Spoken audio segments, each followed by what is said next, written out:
Les loups sont dans la maison, les faux prophètes sont dans la maison, et leur objectif, c'est vraiment d'égarer beaucoup de monde. Et n'oublions pas que nous sommes à la fin des temps. Et quand nous regardons la fin des temps, Jésus nous a donné les caractéristiques, un certain nombre de caractéristiques concernant la fin des temps. Quand nous prenons par exemple Matthieu chapitre 24, à partir du verset 5, là, ce sont les disciples qui vont venir poser des questions à Jésus pour lui dire, mais Seigneur, dis-nous comment la fin du monde va arriver, quel sera le signe de ton avènement et de la fin du monde. Donc Jésus va donner les signes qui vont marquer, qui vont précéder son retour imminent. Et parmi ces signes-là, voilà ce qu'il nous dit au verset 5 de Matthieu 24. Car plusieurs viendront sous mon nom, disant c'est moi qui suis le Christ, et ils séduiront beaucoup de gens. Donc Jésus n'a pas dit qu'ils vont séduire 2 ou 3 personnes, ça dit que plusieurs faux prophètes vont venir en son nom. Plusieurs faux pasteurs vont venir en son nom, et ils vont séduire vraiment beaucoup de gens. Beaucoup de gens. Et nous pouvons toujours voir dans le même chapitre, le verset 11, il dit plusieurs, Matthieu 24, verset 11, dit plusieurs faux prophètes se lèveront et ils séduiront beaucoup de gens. Également le verset 24, il dit encore, le verset 24, il dit car il s'élèvera de faux Christ et de faux prophètes et ils feront de grands prodiges et des miracles au point de séduire, s'il était possible, même les élus. Ça veut dire que le retour de Jésus sera précédé d'une foule de faux prophètes, de faux apôtres, de faux Christ qui vont se lever et qui vont séduire beaucoup de personnes. Beaucoup de personnes. Donc, chers frères et sœurs, c'est pour cela que vous devrez comprendre que les temps dans lesquels nous sommes, il y a plus de faux prophètes, il y a plus de faux pasteurs, il y a plus de faux apôtres que de vrais hommes de Dieu. Que de vrais hommes de Dieu. Ils sont nombreux dans les églises et ils introduisent dans l'église toutes sortes de doctrines, toutes sortes de pratiques diaboliques et sataniques. Et quand vous allez dans leurs églises, il y a du monde dans leurs églises. Les gens les suivent. Pourquoi? Regardez, pourquoi? L'une des raisons qui fait que beaucoup de personnes vont les suivre, beaucoup de chrétiens vont être séduits, beaucoup de personnes vont être séduits. Paul nous donne la raison dans 2 Timothée, le chapitre 4, à partir du verset 3, voilà ce que l'apôtre Paul nous dit. Car il viendra un temps où les hommes ne supporteront pas la saine doctrine, ayant la démangeaison d'entendre des choses agréables. Ils se donneront une foule de docteurs selon leurs propres désirs, détourneront l'oreille de la vérité et se tourneront vers les fables. Donc, ils vont séduire les gens. Pourquoi? Parce que nous sommes dans un temps où les hommes ne supportent plus la vérité. Ils ne supportent plus la saine doctrine. Ils ont la démangeaison d'entendre des choses agréables. Parce que quand on dit à quelqu'un, frère, tu seras béni, c'est une parole agréable à entendre.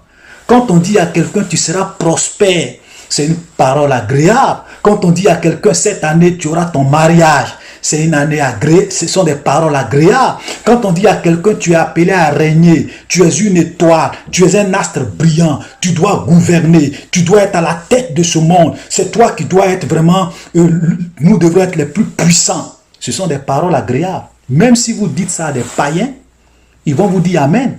Si vous dites ça même à quelqu'un qui ne va pas à l'église, tu lui dis, mon frère, même si tu salues l'un de tes amis sur la route, tu lui dis, frère, que Dieu te bénisse. Il va te dire Amen. Si tu dis, tu seras prospère cette année, il va te dire Amen. Donc, aujourd'hui, les hommes ont envie d'entendre des choses agréables. Il ne faut pas venir leur parler de péché. Il ne faut pas venir leur parler des choses qui ne vont pas dans le sens de le satisfaire,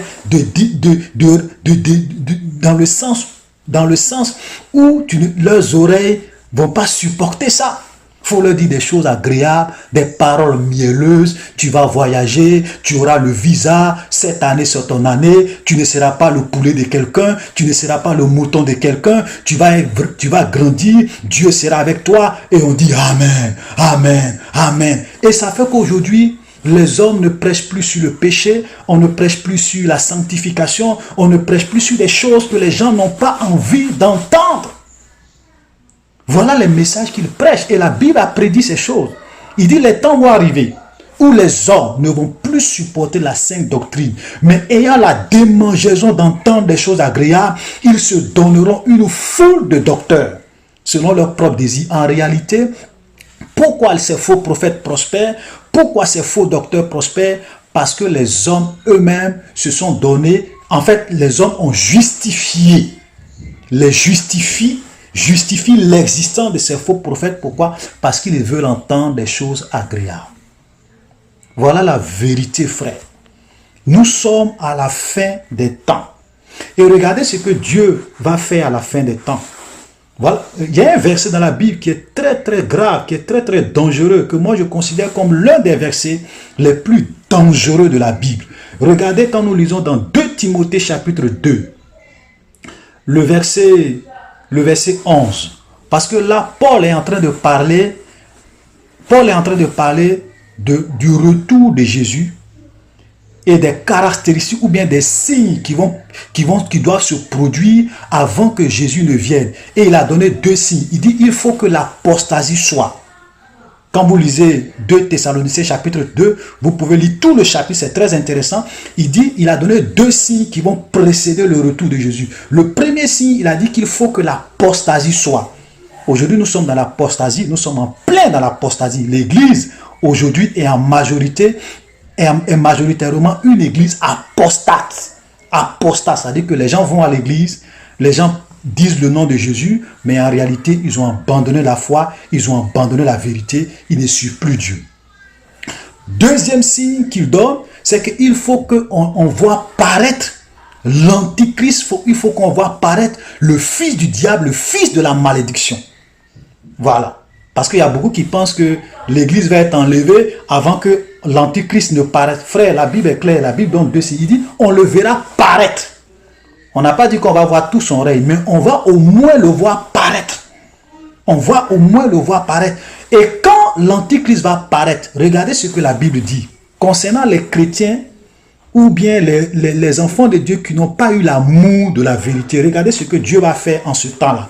La Bible dit au verset 11, 2 Thessaloniciens chapitre 2, verset 11, « Aussi Dieu leur envoie une puissance d'égarement, pour qu'ils croient au mensonge, verset 12, afin que tous ceux qui n'ont pas cru à la vérité, mais qui ont pris plaisir à l'injustice, soient condamnés. » Donc, qu'est-ce que Dieu va faire à la fin des temps? Quand l'antichrist va apparaître, Dieu va envoyer une puissance d'égarement pour que tous ceux qui ont eu la démangeaison d'entendre des choses agréables, qui n'ont pas supporté la sainte doctrine, qui ont rejeté la vérité de la parole de Dieu, la vérité de l'évangile pur, de la sainteté, de la pureté, de la crainte de Dieu, et qui ont couru après les faux prophètes, pour entendre, qu'est-ce que Dieu va leur envoyer? Une puissance d'égarement pour qu'ils croient au mensonge. Et le but de Dieu, c'est pour que eux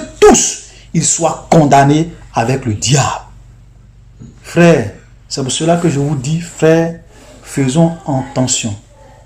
Détournez-vous de ces faux prophètes, détournez-vous de ces manipulateurs, détournez-vous de ces pasteurs qui ne vous disent matin, midi, soir, qui vous disent des choses agréables et qui ne vous prêchent pas la vérité. Détournez-vous d'eux parce que nous sommes dans les temps de la fin. Frère, je vous dis la vérité. Je l'ai déjà dit dans plusieurs de mes vidéos. Les années qui viennent, le monde va assister à des bouleversements, à un chamboulement de l'ordre social. Parce que les temps deviendront de plus en plus difficiles parce qu'il faut que le fils du diable vienne. Il faut que l'antichrist vienne régner sur cette terre. Donc tous ces pasteurs qui vous miroitent une vie de gloire, une vie de règne, une vie de prospérité, une vie de bénédiction sont en train de vous égarer, de vous tromper parce que nous sommes en train d'aller vers la fin, et la Bible dit que la fin des temps sera comme les douleurs de l'enfantement. Les douleurs de l'enfantement d'une femme enceinte. Frère, nous sommes en train d'aller vers la fin. Vous qui passez votre temps à parler de prospérité, bénédiction, mariage, ce n'est pas le temps pour ces choses-là. Ce n'est pas le temps. Les temps sont finis. On n'a plus de temps, frère. On n'a plus de temps. Voilà la vérité. Dieu va leur envoyer une puissance d'égarement pour qu'ils soient condamnés avec l'antichrist et le diable. C'est pour cela qu'il y a des gens qui disent, oui, quand l'antichrist va venir, je vais me repentir, je vais suivre Dieu. Frère, rien ne te dit que tu auras ce temps. Parce que Dieu va envoyer ce temps-là, en ce temps-là, une puissance d'égarement. C'est pour cela que les temps dans lesquels nous sommes, c'est le temps de revenir à Dieu, c'est le temps de changer de vie, c'est le temps de se repentir, c'est le temps de se sanctifier parce que nous allons vers la fin. Vers la fin. Alléluia. Et vous voyez, ces gens-là, ils se sont déguisés en anges de lumière. Ce sont des loups qui ont revêtu des vêtements de brebis. Et nous voyons par exemple dans 2 Corinthiens, chapitre 11, le verset 13. Verset 13. La Bible nous dit ceci, 2 Corinthiens chapitre 11, verset 13, la Bible nous dit, ces hommes-là sont de faux apôtres, des ouvriers trompeurs, déguisés en apôtres de Christ. Verset 14, et cela n'est pas étonnant, puisque Satan lui-même se déguise en ange de lumière. Ce n'est donc pas étrange que ces ministres aussi se déguisent en ministres de justice. Leur fin sera selon leurs œuvres. Vous voyez, donc la Bible nous dit ici que ce sont des faux apôtres, ce sont des ouvriers trompeurs qui se sont déguisés en apôtres de Christ. Ok? Et pourquoi? Parce que la Bible dit, ce n'est pas étonnant. Pourquoi ce n'est pas étonnant? Parce que le diable lui-même se déguise en ange de lumière. Il y a des gens qui ont des visions, ils ont des révélations, ils pensent que c'est Dieu qui leur parle. Ils pensent que c'est un ange que Dieu a envoyé qui leur parle. Mais en réalité, la Bible nous fait clairement comprendre que même le diable a la capacité de se déguiser en ange de lumière pour séduire les gens. C'est pour cela qu'il y a beaucoup de fausses visions, il y a beaucoup de fausses révélations, et les hommes pensent que c'est Dieu qui leur parle, mais en réalité ce sont les démons, c'est le diable qui s'est déguisé en ange de lumière pour venir tromper plusieurs. Et la Bible dit, puisque leur maître Satan lui-même se déguise en ange de lumière, donc ce n'est pas étonnant que eux aussi qui sont des serviteurs, des ministres du diable, qu'ils se déguisent en des ministres de justice, qu'ils se déguisent en des apôtres de Christ. Et ces hommes-là, ils sont vraiment subtils. Beaucoup d'entre eux sont subtils. Je vais vous montrer leur subtilité. En fait, quand ils viennent à vous, ce n'est pas que tous leurs messages sont des messages qui sont mauvais. En fait, ils vous prêchent de temps en temps la vérité. Et puis, à côté, de temps en temps, ils vous prêchent le poison. Voilà. Parce que s'ils viennent uniquement qu'ils prêchent de fausses doctrines, tout le monde va les identifier. Donc, qu'est-ce qu'ils font? Ils ont peut-être... Il y a d'autres même qui peuvent avoir 60-70% de leurs enseignements qui sont corrects. Ok? Donc, ils viennent avec un peu de vérité, ils viennent avec un peu de mensonge. Parce que s'ils viennent tout le temps pour vous parler de prospérité, de bénédiction, de leadership, tout ça, les gens vont les taxer des prophètes de l'évangile de prospérité. Donc, qu'est-ce qu'ils font? De temps en temps, ils vous prêchent sur la sainteté, ou bien dans leur message, ils survolent un peu le péché. Voilà, mais c'est pas ça qui est leur focus. Vous voyez? Donc, ils agissent exactement comme leur maître, le diable. Vous savez, quand le diable est venu tenter Adam et Ève dans le jardin d'Éden, le diable tout ce que Satan leur a dit, ce n'était pas du faux.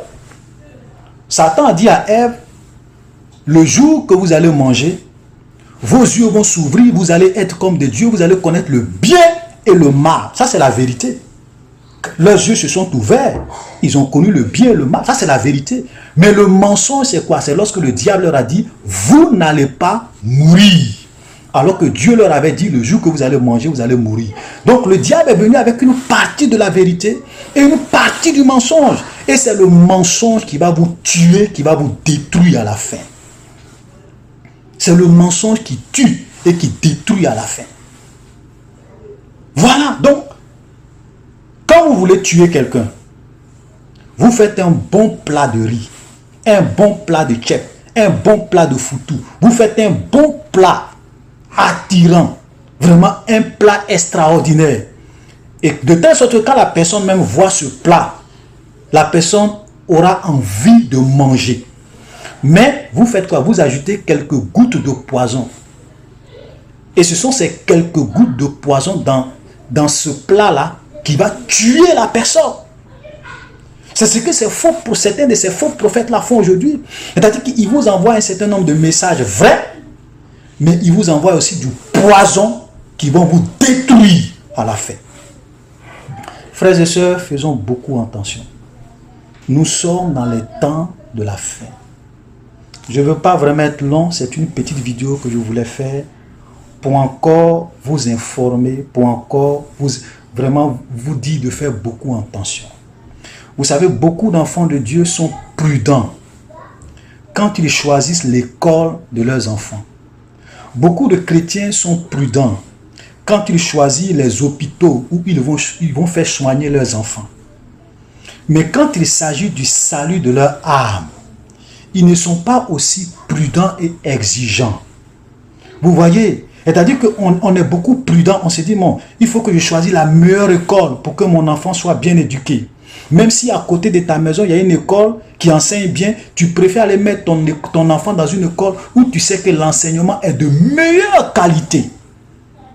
Si tu as les moyens, tu envoies ton enfant. Même quand ton enfant est malade, tu peux avoir un hôpital qui est tout près de chez toi, mais tu dis non, cet hôpital-là, non, moi je ne peux pas venir soigner mon enfant ici. Tu envoies ton enfant dans l'hôpital où tu sais que les soins sont de qualité, où ton enfant pourra être soigné convenablement.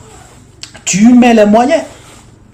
Mais aujourd'hui, beaucoup de chrétiens, quand il s'agit du salut de leur âme, de l'enfer ou du paradis, ils sont pas vraiment aussi pointueux dans les critères de sélection des hommes de Dieu qu'ils écoutent ou dans les églises où ils s'en vont. Cela montre quoi?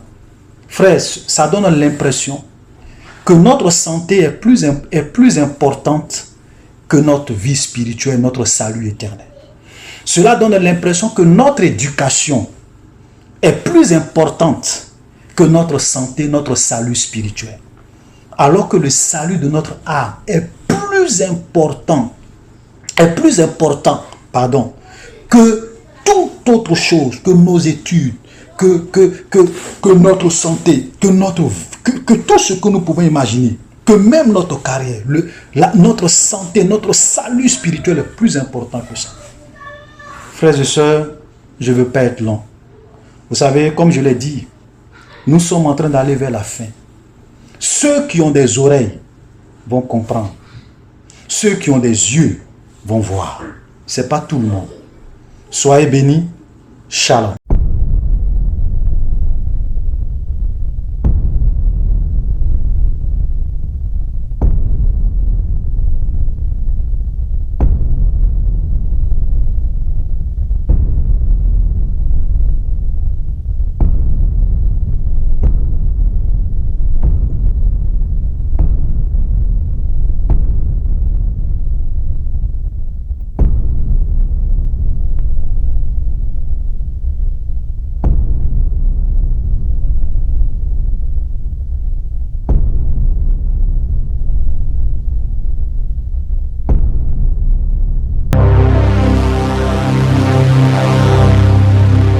Abonnez-vous et cliquez aussi sur la petite cloche de notification pour ne rien rater de nos prochaines vidéos.